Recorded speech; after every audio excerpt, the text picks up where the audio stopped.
তোমাদের আজকে বাজার হাট কেমন চলছে? সব ভালো চলছে তো? শীতকাল, ভোরে ভোরে শাকসবজি খাবে, এই জন্যই তো আমাদের 5 গ্রামের বাজার বসানো, তাই না? ভালো চলছে বাবু। আপনাদের সবার নেতৃত্বে আমরা সুখেই আছি। তুই চাইলে আমি তোকে আরো সুখে রাখতে পারিবে। হ্যাঁ? শুধু বেনুকে খুশি রাখলে হবে বাবু, আমাদের কি হবে? কেন বুড়িমা, তোমার আবার কি সমস্যা হলো? সবাই শুধু শাক কিনছে, আমার মাংসের দোকানে যে কেউ আসছে না। কেন যাবে গো বুড়িমা? এমনিতে তো দাম নাও আকাশ ছোঁয়া, তার উপরে শীতকালে গ্রামে গ্রামে চাষিরা এত তাজা সবুজ শাক চাষ করছে, তা শরীরের জন্য কত ভালো। সেসব ছেড়ে কিনা তোমার ওই পচা মাংস খেতে আসবে? খবরদার বলে দিচ্ছি, একদম আমার মাংসকে পচা বলবি না, খারাপ হয়ে যাবে কিন্তু। কি খারাপ হবে শুনি? বুড়ি এমনিতে সারা জীবন খ্যামটা নাচ দেখিয়ে গেল সবার সামনে, এখন আবার আমার সাথে এসেছে মুখ লাগাতে। একেবারে না ঝামা ঘষে দেবো। দাও না বেনুদা, বেশ করে ঝামা ঘষে দাও, বুড়ির উচিত শিক্ষা হোক। চলো তো বেনুদা, আমরা একটু নদীর ধারে ঘুরে আসি।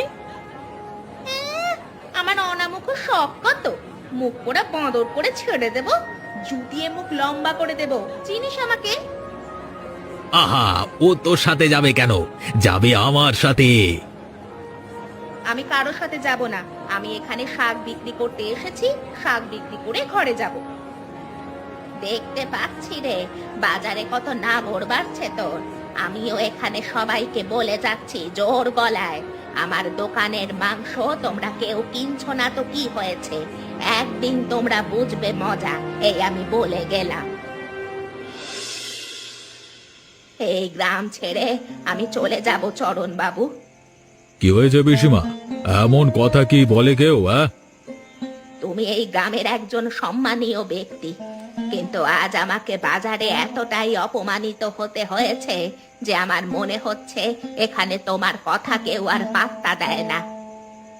আমার কথাকে পাত্তা দেবে না? এ গ্রামে এমন সাহস কারো হয়েছে?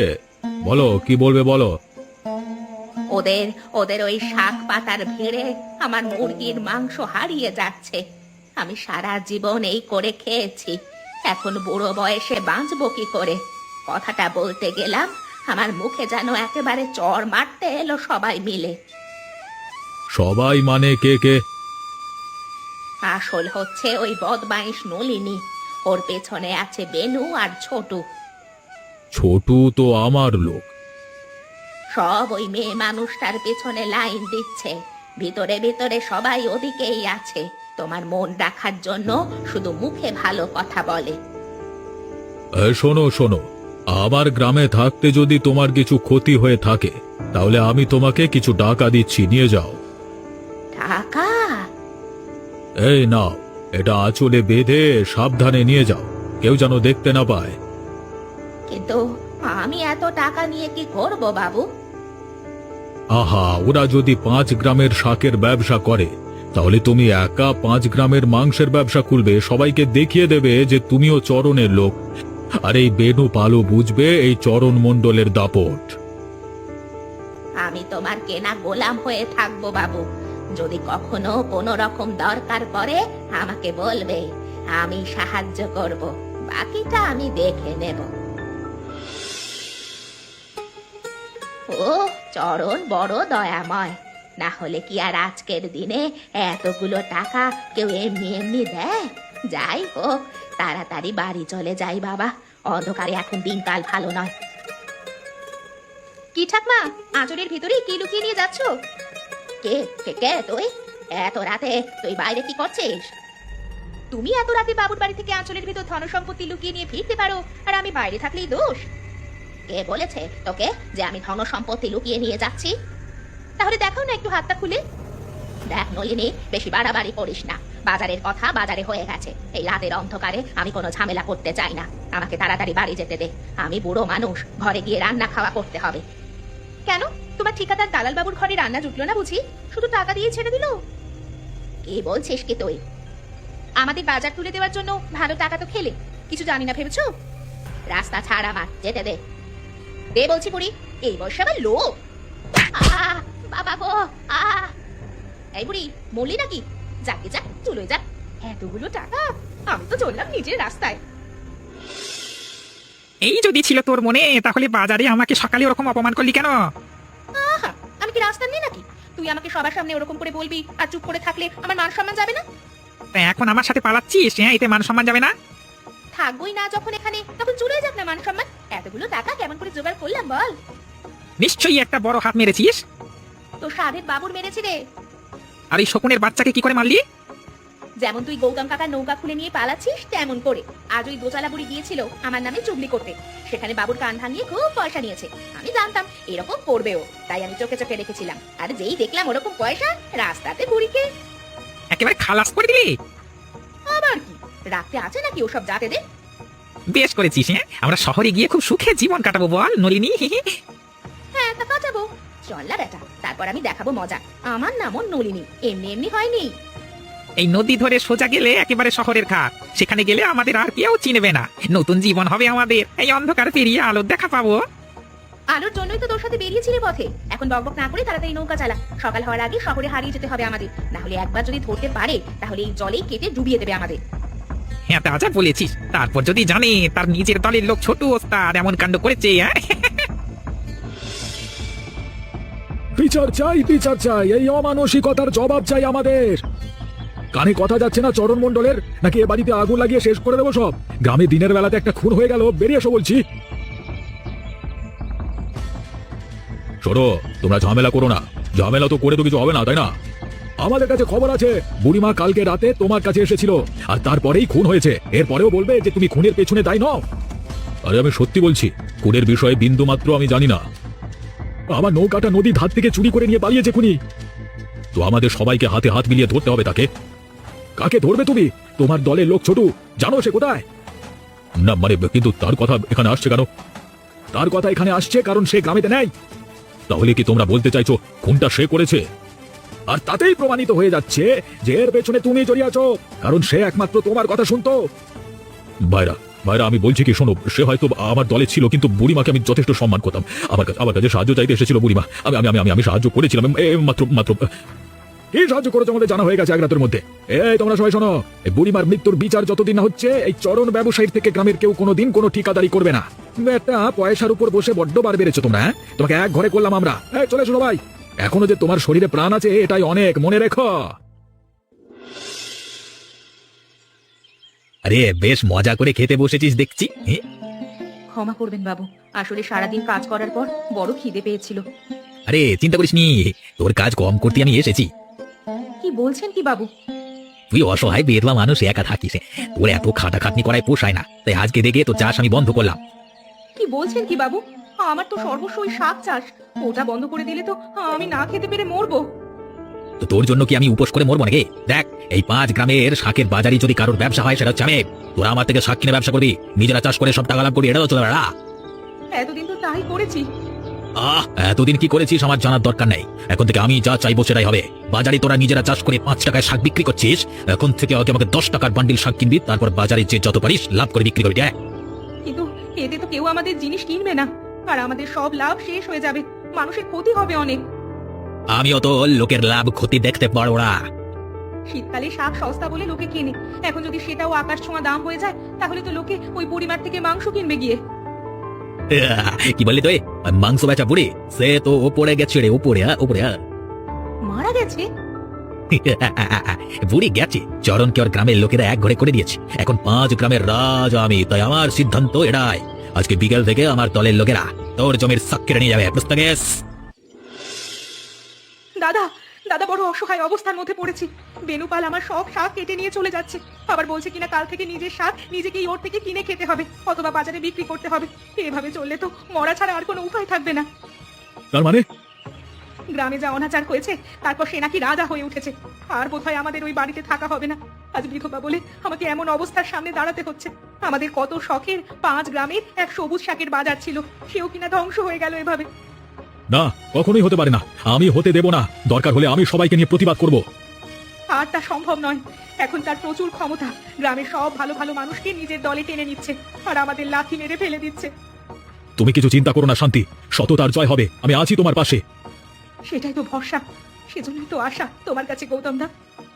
আমার নৌকা চুরি করে চলে গেছে শয়তানের দল। আমার নতুন নৌকা বানাচ্ছি, দরকার হলে এসব কিছু ছেড়ে আমিও চলে যাব তোমাকে নিয়ে। তবে কিনা সারা জীবন অসহায় মানুষদের সেবা করবার প্রতিজ্ঞা করেছি, তাই পালাতে মন চায় না। আমরা পালাবো না, মাথা উঁচু করে সমাজের সামনে বাঁচবো। বেরিয়ে আয় শালা, বেরিয়ে আয়। বেনুপাল, তুই অসহায় মানুষের ক্ষমতাকে ছোট করে দেখেছিস, এবারে তোর শেষ হওয়ার সময় এসেছে। বার শালাগুলোকে মেরে ভাগিয়ে দে এখান থেকে। এত সাহস আমার বাড়ির সামনে এসেছে গলা তুলে। আমি হচ্ছি 5 গ্রামের রাজা। তুই কি ভেবেছিস 4টে লোক দিয়ে তুই আমাদের হারিয়ে দিবি? গৌতম দা, তুমি আজ এই চামারটাকে ছেড়ো না, এটাকে ছাড়লে আবার আমাদের ওপর জমে বসবে। যা ভাগ এখান থেকে তুই, আর যেন কোনো দিন তোকে এখানে দেখতে না পাই। উফ, বেটাগুলো মেরে এবার হাড় গুঁড়ো করে দিল বাবা রে। শরীর যেন চলতে পারছে না রে বাবা। তুই একটু কষ্ট করে এই শহর পর্যন্ত আসতে পেরেছি, এটাই অনেক। একটু বসি বাবা রাস্তার ধারে। তুই কে রে? আরে বেনু কাকা, তুমি? তুই তোর খবর বল। ওখান থেকে বুড়িকে খুন করে পালিয়ে এলি, আর এখন এই কি অবস্থা হয়েছে তোর? হ্যাঁ, আমি সত্যি কথা বলছি, আমি খুন করিনি কাকা। তুই খুন করিসনি তো ভূতে করেছে নাকি? সত্যি কথা বলছি কাকা, ওই মেয়েটা বদমাইশ বুড়িকে চরণবাবু অনেক টাকা দিয়েছিল মাংসের ব্যবসা করতে। নলিনী জানতে পেরে বুড়িকে খুন করে সব টাকা নিয়ে আমার সাথে পালিয়ে আসে। আমি ওকে ভালোবাসতাম, তাছাড়া টাকার লোভ ছিল, কিন্তু বিশ্বাস করো, হ্যাঁ, আমি ওকে নিয়ে সংসার করতে চেয়েছিলাম। আর এখানে এসে আমাকে রাস্তায় বসিয়ে এসে কোথায় চলে গেছে, আমি ভয়ে নয় বিদ্রোহী। আরে পোড়া কপাল, লোভ করে করে আমি শেষ হয়ে গেলাম, তুইও শেষ হয়ে গেলি। আর তোর জন্য কিনা শেষ হয়ে গেল চরণ বাবু।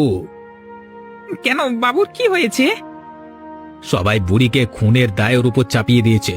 এখন এক ঘরে হয়ে কোন রকমে বেঁচে আছে, আর আমি 5 গ্রামের রাজা হতে গিয়ে একেবারে ভিকিরি হয়ে গেছি।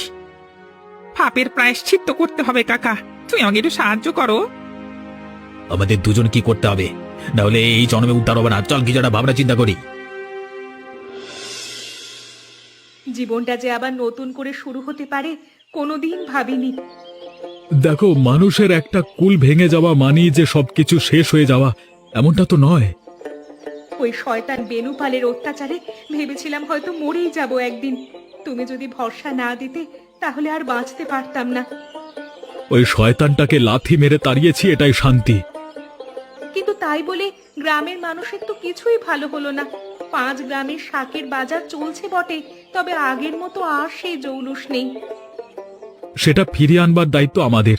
শুনছিলাম শহরের একজন খুব বড় মানুষ আমাদের বাজারটার সব দায়িত্ব নেবে। কিন্তু সেও যদি নিজের মুনাফার জন্য এদের মতোই এমন কাজ করে? মনে হয় করবে না। শুনেছি অনেক ভালো ভালো কাজ করে নাকি। তাছাড়া তার জন্ম এরকমই কোনো গ্রামে, তারপর ঘটনার চক্রে অনেক দূরে চলে গিয়েছিল।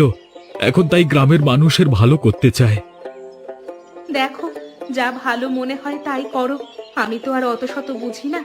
জীবন যখন আমাকে একবার সুযোগ দিয়েছে, তখন এই সংসার নিয়েই থাকবো আমি। বাকিটা তুমি দেখবে। আমার চাষ করতে ভালো লাগে, আর সংসার সামলাতে। এবারে আমরা নিশ্চয়ই সুখী হব। চলো চলো, অনেকক্ষণ দাওয়ায় দাঁড়িয়ে কথা বলছি।